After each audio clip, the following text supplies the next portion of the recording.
Good morning చిట్టి తల్లి. Good morning అమ్మ చెప్పినానే. తల్లి గుడ్ మార్నింగ్ లక్స్, లేవాలి, ఇవాళ హాలిడే.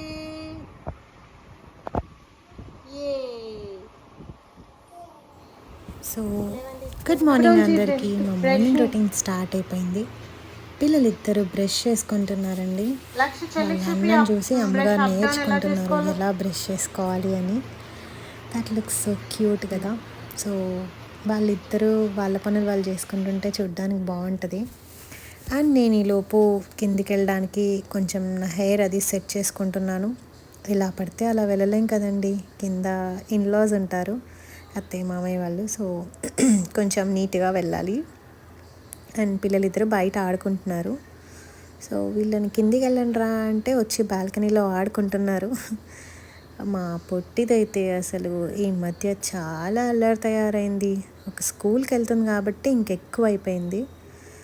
వాళ్ళ అన్న ఏం చేస్తే ఈ అమ్మగారు అది చేయాలన్నమాట. సో వాడు అలా 1 స్టెప్ కిందికి స్కిప్ చేసి జంప్ చేస్తున్నాడని చెప్పేసి తను కూడా అలాగే చేయడానికి ట్రై చేస్తుంది. ఇంక ఈమె కొంచెం నవ్విందంటే వాళ్ళ అన్నలు ఇంకా ఎక్స్ట్రా చేస్తాడు. సో ఎలాగో అలా కిందకైతే వచ్చేసినాము. మా వాడు పేపర్ తీస్తున్నాడు. అరే నాకు కాదురా తాతయ్యకి ఇవ్వు అని చెప్తున్నాను. అండ్ యాజ్ యూజువల్ నా రొటీన్ జ్యూస్ ఆమ్లా, కరివేపాకు అండ్ జింజర్ చేసుకుంటున్నాను. సో మా వాడి ఇవాళ హాలిడే కాబట్టి పక్క నుండి నా ప్రిపరేషన్ అంతా చూస్తున్నాడు. టేస్ట్ చేస్తాడంట నాతో పాటు ఇవాళ. So it's tasting time. చూడాలి ఇంకా సార్ ఎక్స్ప్రెషన్. లోపల ఎలా ఉన్నా పైకి మాత్రం బాగుందనే చెప్పాలి. సో నేను తాగాను. సో ఏమంటాడో అని మళ్ళీ తాగుతావారంటే వద్దు చాలు అంటున్నాడు. నెక్స్ట్ ఇంకా మాకు పాలల్లో చాలా చిక్కటి మీగడ వస్తుంది అనమాట. సో మేము ఇలా ఆర్గానిక్ పాలు తాగాలని మేము గేదెను కూడా కొనుక్కొని ఊర్లో పెంచుతున్నాము. 4 డేస్కి ఒకసారి మా మామయ్య వెళ్ళి తీసుకొని వస్తారనమాట పాలు. అక్కడ పాలేరు చూసుకుంటాడు అవన్నీ. ఇప్పుడు ఇంకా బాబుకి పాలు పోస్తున్నాను. వాడికి పాలల్లోకి ఆర్గానిక్ బెల్లం పౌడర్ యూస్ చేస్తానండి, స్వీట్నర్ లాగా. షుగర్ చాలా తక్కువ అనమాట. లైక్ ఎప్పుడన్నా ఇది అయిపోతే తప్ప ఎక్కువ ఇదే యూస్ చేస్తాము. వాడు కూడా బాగానే ఇష్టంగా తాగుతాడు. కాకపోతే వాడికి టేస్ట్ కోసం చాక్లెట్ పౌడర్ ఇంకా మీకు తెలిసిందే కదా, అవి వేస్తుంటాము. అంటే చాక్లెట్ పౌడర్ అంటే ఎగ్జాక్ట్గా చాక్లెట్ పౌడర్ కాదు, లైక్ ఇంకా మన పిల్లలు తాగేటివి. సో అది ఎంత మాన్పిద్దామని ట్రై చేసినా కానీ వాడు అసలు అది లేకపోతే తాగట్లేడు. ఇంకా ట్రై చేయాలి ఈ ఇయర్ అన్నా. ఇంకా హాలిడే కాబట్టి బ్రేక్ఫాస్ట్ లేట్గా చేస్తాము. సో ఈలోపు కడుపులో ఆకలి అవ్వకుండా ఉండాలని టోస్ట్ చేస్తున్నాను. మేము టీ పెట్టుకుంటున్నాను. మా బాబు ఏమో ఆ టోస్ట్ బ్రెడ్ ఎప్పుడు ఇలా పైకి జంప్ అవుతుందా చూడాలని వెయిట్ చేస్తున్నాడు. వాడికి అదొక సరదా అనమాట, అదేదో ఒక ఫన్ గేమ్ లాగా అనిపిస్తుంది. సో వెయిట్ చేస్తూ ఉన్నాడు అక్కడే ఉండి. హాలిడే కాబట్టి అందరం ఇంకా ఒకటేసారి లేసాము అండ్ ఎవరి పనుల్లో వాళ్ళం ఉన్నాము. అండ్ నాకు టీ ఉత్తగా తాగడానికి నచ్చదండి, కంపల్సరీ ఏదో ఒక ఫ్లేవర్ ఉండాలి. ఎక్కువ జింజర్ వేసుకుంటాను. అత్తయ్య వచ్చారు, అత్తయ్యకి కొంచెం గ్యాస్ ప్రాబ్లం అవుతుందంట. సో అది ఎక్స్ప్లెయిన్ చేస్తున్నాను. అండ్ మా టోస్ట్ అయితే రెడీ అయిపోయి మా బాబు ఆల్రెడీ తినడం కూడా స్టార్ట్ చేశాడు. సో నేను వాడితో అలా కూర్చొని టీ టైం ఎంజాయ్ చేస్తున్నాను. సో ఫ్యామిలీ అంతా కూర్చొని టీ అండ్ పాలు తాగుతున్నారనమాట. మా పొట్టిదానికి కూడా టోస్ట్ అంటే చాలా ఇష్టం. And here is my hubby. తనకి ఈవెంట్స్ చేస్తుంటాడు. సో కొంచెం నైట్ ఈవెంట్ ఉండడం వల్ల మార్నింగ్ లేట్గా లేవాల్సి వచ్చింది. ఈ పిల్లల అల్లరి వల్ల పాపం రెస్ట్ తీసుకోకుండా లేవాల్సి వచ్చింది. సో ఈ ఫ్యామిలీ టైం బాగుంటుంది కదా. అండ్ అలాగే నేను వెంటనే ఇల్లంతా క్లీన్ చేసుకున్నాను. ఈ రాక్షసులు ఉంటే అసలు ఎన్నిసార్లు క్లీన్ చేసినా ఇంత చెత్త వస్తుందండి. మార్నింగ్, ఈవినింగ్, ఆఫ్టర్నూన్ ఎప్పుడైనా ఊడ్చుకోవాల్సిందే. నేను మా పాప కోసం పొంగడాలు రెడీ చేస్తున్నాను. దానికి పొద్దున్నే కడుపులో బ్రేక్ఫాస్ట్ పడాల్సిందే. లేదంటే ఏదో గడ్డి తింటా ఉంటుంది. అండ్ తనకి అప్పాలంటే చాలా ఇష్టం. సో పొద్దున్నే అవి ఇవ్వకూడదని చెప్పేసి వెంటనే బ్రేక్ఫాస్ట్ ప్రిపేర్ చేసి పెట్టేస్తున్నాను. ఇవి తింటే ఇంక అలాంటివి ఏం ముట్టుకోదనమాట కాసేపటి దాకా. అండ్ తన బ్రేక్ఫాస్ట్ రెడీ, తను హ్యాపీగా ఉంది. ఇంకా మా బాబు హాలిడే కాబట్టి ఇక అమ్మ సైక్లింగ్కి వెళ్దామని సైకిల్స్ అన్నీ తీసి బయట పెట్టాడు. సో దాంట్లో గాలి లేదురా, నాన్నని ప్రిపేర్ చేయమని చెప్పిన. సో మేము వెళ్దామని రెడీ అయ్యేసరికి మా పొట్టిది బయటకు వచ్చింది. వచ్చి అమ్మ నేను వస్తా అని దాని సైకిల్ కూడా తెచ్చి మా సైకిల్ పక్కన రెడీ చేసుకుంటుంది. ఇంకా దాన్ని ఎలా అయినా మేనేజ్ చేసి మేమిద్దరం బయటకు వెళ్ళిపోవాలి. బికాజ్ అది వస్తే మేము తిరగలేము. సో వాళ్ళ నాన్నకు అప్పచెప్పేసాం దాన్ని. మేము అలా మా ఇంటి దగ్గర ఒక పార్క్ ఉంటుందన్నమాట. సో పార్క్ దాకా సైకిల్ మీద ఎలా వెళ్ళి, అండ్ ఆ రోడ్డు చాలా విశాలంగా ఉంటుంది అనమాట. సో ఆ వెహికల్స్ కూడా ఏం రావు. సో హ్యాపీగా అటు ఇటు ఒక 10 రౌండ్లు వేసామన్నమాట. సో అది మా బాబు వీడియో తీస్తున్నాడు. అండ్ నెక్స్ట్ నేను వాడికి అలా తీయాలంట. సో ఈ ఐడియా మాత్రం వాడిదే. అమ్మ నువ్వు అక్కడి నుండి రా, నేను వస్తాను నెక్స్ట్ అని. సో పిల్లలు ఎంత క్రియేటివ్ ఉంటున్నారో ఇవాళ రేపు. సో వాడు వచ్చి ఇలా హైఫై ఇస్తాడు. అండ్ దెన్ మేము పార్క్లోకి అయితే వెళ్ళిపోయాము. వాడు సైక్లింగ్ చేసుకుంటున్నాడు, నేను వాకింగ్ చేస్తున్నాను. ఇవాళ పార్క్లో అంత పెద్దగా రష్ ఏం లేదు. సో అందుకే చాలా ప్లెజెంట్గా ఉంది. అండ్ పొద్దున్నే చాలా ప్రశాంతంగా ఉంటుంది ఇలా టైం స్పెండ్ చేస్తే. ఇంటికి వచ్చేసరికి అత్తయ్య ఏమో బ్రేక్ఫాస్ట్కి ఉప్మా రెడీ చేయడానికి చేస్తున్నారు. ఇంకా మా పొట్టిది పక్కన నిల్చొని వాళ్ళ నాన్నకి హెల్ప్ చేస్తుంది. హెల్ప్ అనుకుంటారో డిస్టర్బో. అండ్ అత్తయ్య గోధుమలు కడిగి ఎండపెడుతున్నారు. ఇలా ఒక 2 days డ్రై అయిన తర్వాత మేము దీన్ని పిండి పట్టిస్తామన్నమాట. చపాతీ కోసం మెయిన్గా గోధుమలు జొన్నలు ఇలాగే చేస్తాము. అండ్ చిన్న గార్డెన్ లాగా ఉంటుంది. గార్డెన్ అంటే గార్డెన్ కాదు, ఒక 2-3 చెట్లు ఉంటాయి. లైక్ పప్పాయ, కొన్ని పూల మొక్కలు, కనకాంబరాలు, కరివేపాకు ఇలా అన్నమాట. అసలు ఏవి పెట్టినా మాకు చాలా మంకీస్ వస్తాయండి, ఏమీ దక్కనివ్వవు. సో అందుకే పెద్ద ఇంట్రెస్ట్ లేదు. అండ్ మన ఆడోళ్ళకి ఎన్ని బట్టలు ఉన్నాయి, ఏం కట్టుకోవాలా అన్న కన్ఫ్యూజన్ అయితే ఎప్పుడూ ఉండేదే. సో నైట్ అత్తయ్య మల్లెపూలు కట్టింది కాబట్టి ఓన్లీ పువ్వులు పెట్టుకోవడానికి నేను రెడ్ చుడిదార్ వేసుకున్నా. మనకు పువ్వులు పెట్టుకోవాలంటే శారీ అయినా కట్టుకోవాలి, డ్రెస్ అయినా వేసుకోవాలి. సో వాటి కోసం ఇలా చుడిదార్ వేసుకొని రెడీ అయ్యాను. And sunscreen and with my black తిలకం.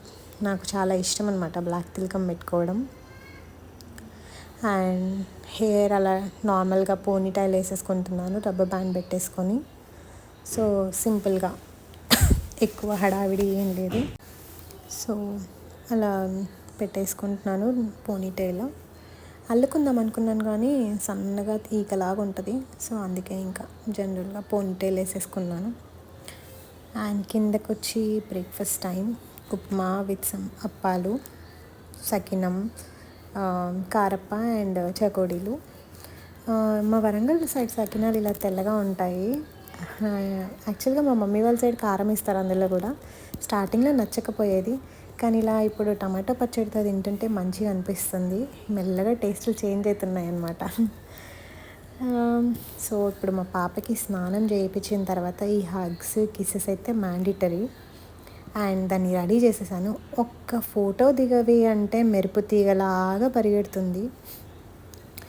అండ్ లంచ్ ప్రిపరేషన్ వచ్చి అత్తయ్య టమాటా పప్పు చేయమన్నారు. సో ఈ పప్పు కూడా మాకు మా పొలంలో వచ్చిందేనండి, ఆర్గానికే. మా వారికి చాలా ఇంట్రెస్ట్ అగ్రికల్చర్ అంటే. సో అన్నీ ఆర్గానిక్గా పండించుకుంటున్నాము. పప్పు కడిగి కుక్కర్లో వేసి బాయిల్ చేస్తున్నాను అనమాట. ఈ వన్డే విషయంలో కూడా మాకు ఇక్కడికి చాలా డిఫరెన్స్ ఉంటుంది. జనరల్గా మా సైడ్ అయితే సేమ్ ఆ పప్పులోనే టమాటాలు, పచ్చిమిర్చి అన్నీ వేసేసి కుక్కర్ పెట్టేస్తాం స్టవ్ మీద. కానీ ఇక్కడ అలా కాదు.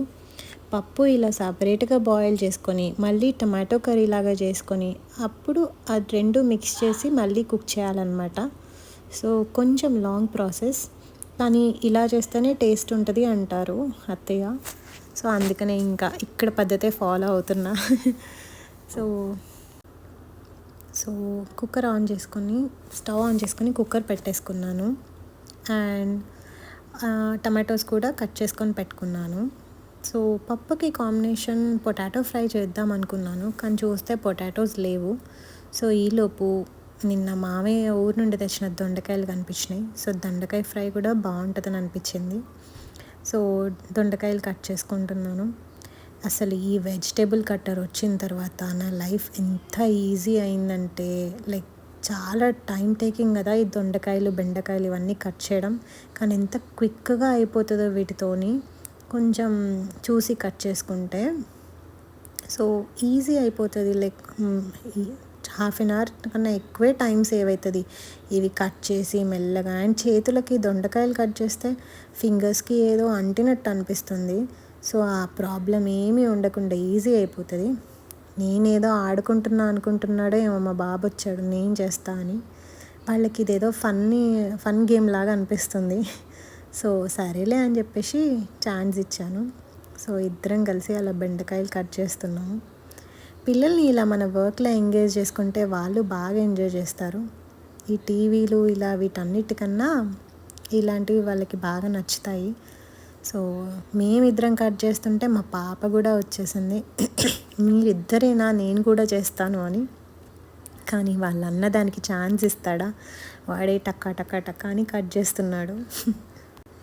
అదేమో పక్కన పాపం గింజుకుంటుంది, అన్న ఒక్కసారి ఇట్స్ మై టర్న్ అంటుంది. కానీ వాడెక్కడ వింటాడు అసలు. సో అలా వెజిటేబుల్స్ అయితే కట్ చేసుకున్నాము. ఫైనల్గా ముగ్గురం కలిసి దొండకాయలు కట్ చేసినాం అనమాట. సో ఇప్పుడు ఆయిల్ ఫ్రై అనమాట. దొండకాయ fry is like easy, simple and tasty curry నాకు ఎప్పటికీ. ఎందుకంటే ఏమీ ఉండదు, జస్ట్ ఆయిల్లో డీప్ ఫ్రై చేసి మళ్ళీ దాంట్లో కొంచెం కారం, ఉప్పు, పసుపు అండ్ గార్లిక్ కలుపుతాను అంతే. చాలా ఈజీగా అయిపోతుంది. ఈజీ అంటే టైం టేకింగ్ ప్రాసెసే. దొండకాయలు కుక్ అవ్వడానికి చాలా టైం పడుతుంది ఆయిల్లో. బట్ వన్స్ అవి కుక్ అయిపోయిన తర్వాత మనకి అవన్నీ కలిపేసుకోవడం చాలా ఈజీ కదా. అండ్ అవి అలా ఆయిల్లో ఫ్రై అవుతూ ఉంటే మనం వేరే పనులు చేసుకోవచ్చు మధ్య మధ్యలో అలా వాటిని ఆడిస్తూ, అంతే. సో దొండకాయలు ఫ్రై అవుతూ ఉన్నాయి. ఈలోపు పప్పు బాయిల్ అయిపోయింది. నేను మా పాప కోసమని కొంచెం ముద్దపప్పు తీసుకుంటున్నాను. పిల్లలకి ముద్దపప్పు నెయ్యి చాలా ఇష్టం కదండి. అసలు ఏంటో అండి మా బాబు లైక్ ఎప్పుడు వాడు పప్పు తినడు, అసలు వాడికి ఆ స్మెల్ కూడా నచ్చదు. ఎందుకలా ఉన్నాడో వాడు అసలు. జనరల్గా పిల్లలంటే మంచిగా ముద్దపప్పు నెయ్యి ఇట్లా తింటారు కదా, వాడికి అస్సలు నచ్చదండి. పాప అయితే ఇంకా నాకు ఆ ప్రాబ్లం లేదు, పాప బాగా తింటుంది. సో పప్పు కోసమని పోపు చేయడానికి బాండీ పెట్టేసుకున్నాను. అదే టమాటో కర్రీలాగా చేయాలి కదా. సో ఇంకా మళ్ళీ ఆయిల్ వేసుకొని, కొంచెం తక్కువ వేసినట్టు అనిపించింది ఆయిల్ నాకు. సో మళ్ళీ కొంచెం వేసుకుంటాను చూడండి. ఇప్పుడు ఇన్ని రోజులైనా కూడా వంట ఇప్పటికీ కొత్త అమ్మాయిలానే చేస్తాను. వంట ఎప్పుడు చెయ్యని దానిలాగా, ఎప్పుడు అలవాటు అవుతుందో ఏమో. సో మధ్య మధ్యలో దొండకాయ పీసెస్ని అలా ఇలా కలుపుతూ ఉన్నాను. బికాజ్ లేదంటే మళ్ళీ అవి అన్ఈవెన్గా కుక్ అవుతాయేమో అని టెన్షన్. సో ఇప్పుడు ఆయిల్ హీట్ అయింది. సో ఆవాలు, జీరా, కొంచెం మినపప్పు వేసాను. అండ్ దెన్ ఆనియన్స్ కూడా వేస్తాను, కానీ ఆ క్లిప్ మిస్ అయిందండి. సో అందుకే నేను ముందే చెప్తున్నాను మళ్ళీ. అండ్ గార్లిక్ కొంచెం దంచుకుంటున్నాను. మేము ఈ రోలు మా ఇంట్లో బీభత్సంగా వాడతామండి. బికాజ్ ప్రతిసారి కర్రీస్ మేము ఎక్కువ ఇలా ఫ్రెష్గా దంచిన జింజర్ గార్లిక్ పేస్టే వేస్తాము. అయితే 2 లేకపోతే ఓన్లీ గార్లిక్ ఎక్కువ యూజ్ చేస్తాము. సో రోజు ఒక 3-4 సార్లన్నా దీన్ని వాడుతూ ఉంటాము. అండ్ కరివేపాకు వేసుకుంటున్నాను పోపులో. సో ఇప్పుడు ఇంకా పసుపు వేసి మళ్ళీ ఫ్రై చేసుకుంటున్నాను. సో ఏమో ఫ్రై చేసుకుంటున్నాను మధ్య మధ్యలో తిప్పుతూ. యాక్చువల్గా నేను 2 సైమల్టేనియస్గా కుక్ చేసుకుంటున్నా కాబట్టి చాలా లో ఫ్లేమ్లో పెట్టాను, ఏది మాడిపోకుండా. సో అందుకని పెద్ద హడావిడి ఏం లేదు, కానీ సాహసమే చేశాను అనుకోవాలి. 2 పక్క పక్కన పెట్టి కుక్ చేసుకోవడము ఏదో పెద్ద ప్రో అయినట్టు. ఇప్పుడు ఫస్ట్ బ్యాచ్ ఆఫ్ దొండకాయలు రెడీ అయినాయి. సో వాటిని తీసి బౌల్లో వేసుకున్నాను. సో మెల్లగా ఎక్కడ ఆయిల్ పడుతుందో అన్న టెన్షన్ మళ్ళీ మనకి నా మొహంలో ఈజీగా కనిపిస్తుంది అది. సో అవి వేసిన తర్వాత మళ్ళీ సో దొండకాయలన్నీ తీసేసుకున్నాను ఫస్ట్ బ్యాచ్వి. సో ఇప్పుడు మళ్ళీ కొన్ని సెకండ్ బ్యాచ్ ఆఫ్ దొండకాయలు వేసుకుంటున్నాను అందులో. టెన్షన్ చూడండి, ఏదో బాంబు అంటించినట్టు పెద్ద పెద్దగా దూరంగా జరుగుతున్నాను. నా మొహంలోనే అర్థమైపోతుంది మీకు. సో అవి వేసుకొని కొంచెం అటు ఇటు అన్నీ ఈవెన్గా స్ప్రెడ్ చేసుకొని వదిలేస్తాను మళ్ళీ ఒక 5 minutes. ఈలోపు నేను ఆనియన్స్ ఫ్రై అయినాయి, సో గార్లిక్ వేసుకుంటున్నాను. అండ్ గార్లిక్ వేసుకున్న తర్వాత మళ్ళీ ఒకసారి ఫోన్ సెట్ చేసుకుంటున్నాను. ట్రైపాడ్ కొనలేదండి, అది ఒకసారి తీసుకోవాలి. కానీ ఎందుకులే, మనం చేసే రెండో వీడియోకి ట్రైపాడ్ ఎందుకని ఆగాను. కొన్ని రోజులు అయ్యాక తీసుకుంటాను. సో ఇప్పుడు కొంచెం పోపులో కారం వేసుకుంటున్నాను. మా అత్తయ్య అంటారు పోపులో వేస్తేనే బాగుంటుంది అని, ఎందుకంటే పచ్చి వాసన రాదంట, కారం కారంగా ఉండదంట. సో అందుకని పోపులోనే వేసుకుంటున్నాను. అలా కారం వేసాక జస్ట్ అలా స్టిర్ చేసి టమాటోస్ వేసుకుంటున్నాను. సో టమాటో పీసెస్ పెద్దగానే కట్ చేశాను, ఎందుకంటే నెక్స్ట్ ఏం చేస్తానో చూడండి. ఎందుకు పెద్దగా కట్ చేశాను అంటే లేదంటే నేను గ్రేటర్లో వేసి గిర్రని ఒక 3-4 సార్లు తిప్పుతాను. సో అలా చేయలేదు అంటే నెక్స్ట్ ఏం చేస్తానో చూడండి. సో వాటిని బాగా కలుపుకొని లిడ్ పెట్టుకొని కుక్ చేసుకోవాలి. మంచిగా మెత్తగా బాయిల్ అయ్యేలాగా కుక్ చేసుకోవాలి. కొంచెం హై ఫ్లేమ్లోనే పెట్టానులేండి కలిపేటప్పుడు. సో సడన్గా గుర్తొచ్చింది, మా ఆయనకి పచ్చి పులుసు అంటే ఇష్టం. ఈ దొండకాయ, బెండకాయ, గోరుచిక్కుడుకాయ, చిక్కుడుకాయ ఏ కర్రీస్ ఉన్నా కూడా పక్కనే పచ్చి పులుసు మ్యాండేటరీ. పప్పు ఉన్నా సరే తినేది 2 ముద్దలే, కానీ కంపల్సరీ ఉండాలి.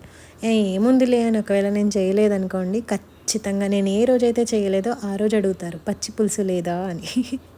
సో ఎందుకులే అని చెప్పేసి మళ్ళీ కొంచెం తీసుకొని నానబెట్టాను. అండ్ మేము రైస్ తినేది ఒక్కటే పూట కాబట్టి సో కొంచెమే చేశాను చారు. This is the magic. So tomatoes boil అయిన తర్వాత సో ఇలా మ్యాషర్తోని నేను మెత్తగా పేస్ట్ లాగా నలిపేసుకుంటానండి. దీనివల్ల ఆ పులుపు బాగా బయటకు వస్తుందన్నమాట. అండ్ పప్పులో ఈజీగా కలిసిపోతుంది. నేను అందుకే టమాటో పీసెస్ కూడా చిన్నగా ఏం చేయలేదు, కొంచెం పెద్దగానే చేసేసుకున్నా, ఎట్లాగో మ్యాష్ చేస్తాం కదా అని. దీనివల్ల టేస్ట్ మంచిగా ఎన్హాన్స్ అవుతుందంట. ఇది కూడా నేను అత్తయ్య దగ్గరే నేర్చుకున్నాను. సో అండ్ మళ్ళీ ఒకసారి దొండకాయలు అలా ఇలా ఫ్రై చేసేసుకుని పక్కన పెట్టేసుకుంటున్నాను. ఇంకా ఆల్మోస్ట్ అయిపోయినట్టే ఉంది నా దొండకాయ కూర. సో టమాటోస్ కూడా లిడ్ పెట్టుకొని ఇంకొక నిమిషం అంతే. ఈలోపు నేను చింతపండు నానబెట్టుకుంటున్నాను కదా, అది రసం తీసి పక్కన బౌల్లో వేసుకుంటున్నాను, చిన్న బౌల్లో. సో చింతపండు పులుసు కూడా యాక్చువల్గా పచ్చి పులుసు చేయడం కూడా చాలా ఈజీ, ఏం ఉండదు. అదే అంటారు మా ఆయన, 1 నిమిషం పట్టదు నీకు చేయడానికి అని. సో అందుకనే చేసేస్తున్నాము. సో టమాటోస్ మగ్గిపోయినాయి కదా, పప్పు వేసాను, అదిగో కాల్ చేసుకున్నాను చెయ్యి, అప్పుడే పడింది చూసారా. కంపల్సరీ 2 రోజులకు ఒక ఘాటు పెట్టుకోవాల్సిందే. ఇన్ని ఇయర్స్ అయినా కూడా వేడి తగలాల్సిందే, అదేంటో మరి. సో పప్పు వేసాక మంచిగా కలపాలి. టమాటో కర్రీ అండ్ పప్పు బాగా మిక్స్ అవ్వాలి. కొంచెం వాటర్ వేసుకొని కుక్కర్లో అవి కూడా ఇందులోకి వంపేసుకుంటున్నాను. బికాస్ అండ్ టమాటో అండ్ మామిడికాయ పప్పు ఎంత లూజ్గా చేసినా కూడా కొంచెం చల్లారేసరికి మళ్ళీ దగ్గరకు అవుతుంది అనమాట. సో కొంచెం వాటర్ వేసుకొని మంచిగా స్టిర్ చేసుకున్నాం, కొంచెం బాగా కలుపుకున్నాను. మళ్ళీ ఎక్కువ కూడా కలపొద్దండి బాబు, మళ్ళీ మా ఇంట్లో మెత్తగా కూడా అవ్వద్దంటారు పప్పు. కొంచెం పప్పులాగా కనిపించాలి, పేస్ట్ లాగా అవ్వద్దు. సో కొంచెం టేస్ట్ చేశాను, సాల్ట్ తక్కువ అనిపించింది. లైట్గా సాల్ట్ వేసుకొని మళ్ళీ ఒక 2 సార్లు గిరా అని తిప్పి ఇంకా పక్కన పెట్టేశానండి. నేను దొండకాయది కూడా ఆఫ్ చేసుకున్నాను, అయిపోయింది. అందులో కారం, ఉప్పు, గార్లిక్ అన్నీ వేసేసి కలిపాను. సో ఇప్పుడు నా వంటలు రెడీ. దొండకాయ ఫ్రై, పచ్చి పులుసు అండ్ టమాటో పప్పు. దొండకాయ ఫ్రైలో నేను పల్లి కూడా వేశాను. నాకు మా ఆయన కోసం కొర్రలన్నం, అత్తయ్య వాళ్ళ కోసం వైట్ రైస్. సో ఇలా నానబెట్టేసుకున్నాను రైస్ ముందే పొద్దున్నే.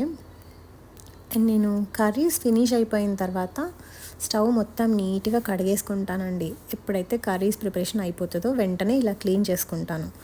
బికాజ్ ఆ కర్రీస్ ఏమైనా పడితే మళ్ళీ ఇలాగే అన్నం వండితే గట్టిగా అయిపోతుంది అనమాట. కడగడం చాలా కష్టంగా ఉంటుంది ఆ ఆయిల్ అదంతా. సో వన్స్ నీట్గా క్లీన్ చేసుకుని ఆ తర్వాత మనం అన్నం కుక్ చేసుకున్నాం అనుకోండి, అప్పుడు లైక్ క్లీనింగ్ పని కూడా ఉండదు అండ్ మంచిగా అనిపిస్తుంది, ఎందుకో ప్రశాంతంగా అనిపిస్తుంది మెయిన్గా నాకైతే. సో అది అనమాట, మీరు ట్రై చేయండి. And this is my lunch plate. అన్నం, పప్పు, ఉసిరికాయ పచ్చడి అండ్ దొండకాయ ఫ్రై. ఇప్పుడు స్టడీ టైం అనమాట. ఒక 1 అవర్ నేను మా బాబు అలా బుక్ చదువుకుంటాము అలారం పెట్టుకొని. Bye bye, this is my afternoon time.